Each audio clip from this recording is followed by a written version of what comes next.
everyone, welcome back to my channel. If you're new here, hello, my name's Davina and I'm from Australia and I like to eat. This is a great intro. So today I'm doing a super requested video and that is, drumroll please, how I edit my videos. Yay! Party with me people. So yeah, I'm going to show you all my little secrets, tips and tricks.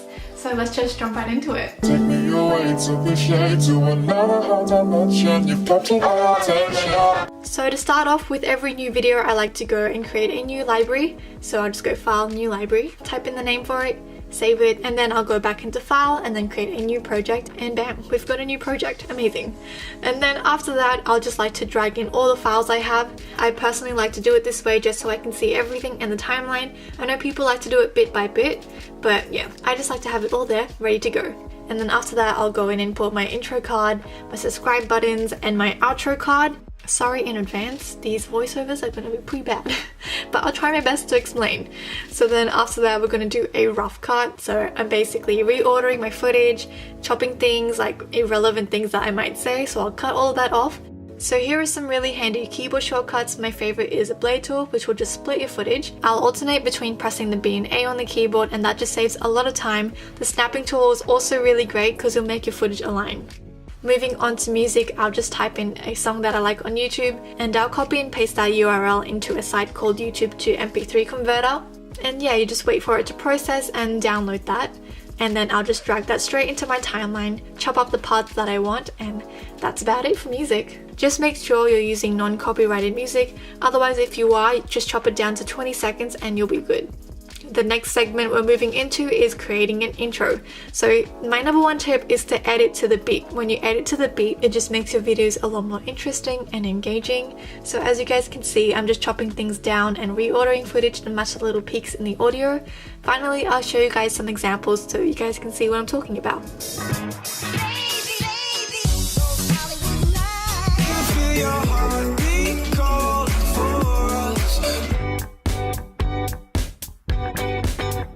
Alrighty, so the next thing I like to do is this effect called a speed ramp, which means we're going from a slowed down footage to a sped up one and vice versa. So I'll click my desired footage and go onto the retiming tool and choose how fast I want that specific part to be sped up or slowed down, and that's about it. Another amazing tool is the stabilization button, and guys, this does wonders. It's actually amazing. You guys don't even need a stabilizer. And now we're moving on to green screen effects. So again, I'll go onto YouTube, I'll just type in green screen effects or green screen burst, all the cool stuff. And I'll find one that I like, click on it, copy and paste the URL. I'll go back into YouTube to MP3 player, but this time make sure you change it to MP4, and then I'll just let that process, download it, chuck it back onto my timeline. Now this is where you want to go into the effects browser and type in Kia, and we're going to drag that effect onto our little footage, and bam, it's all gone. All the green stuff is gone. And yeah, I'm just using the transformation tool just to move it and put it where I like. Alright, next up we've got stop motion effects. So what I do is I take like a bunch of pictures on my DSLR and I'm just going to drag that into the timeline. Once all the photos are highlighted, you press Ctrl D, insert your time duration. So let's say I put in 5. So 5 is equivalent to 5 seconds, and that will just automatically compress all the footage down to 5 seconds. So you get this really cool stop motion effect. Now I'm going to show you guys how I do the wavy text effect because you guys have asked a lot. So here we go. So I go into the text browser, I type in custom and I drag that onto my timeline.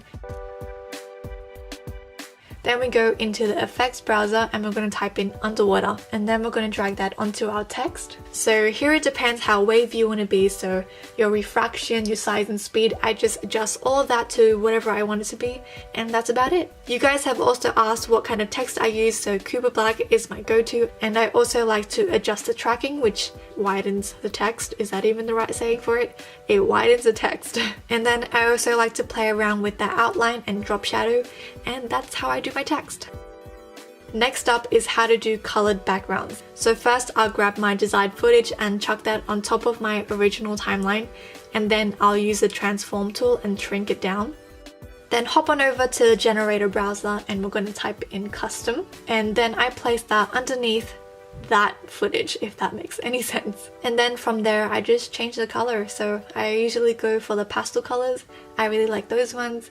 Now here's a tip. If you guys want to get the same size that you shrunk down your first clip to a second clip, first copy that clip, then go up to edit and paste attributes. From there, press transform and it'll be the exact same size, so you guys don't have to worry about manually trying to get it to look the same. And that is how you get the colored backgrounds.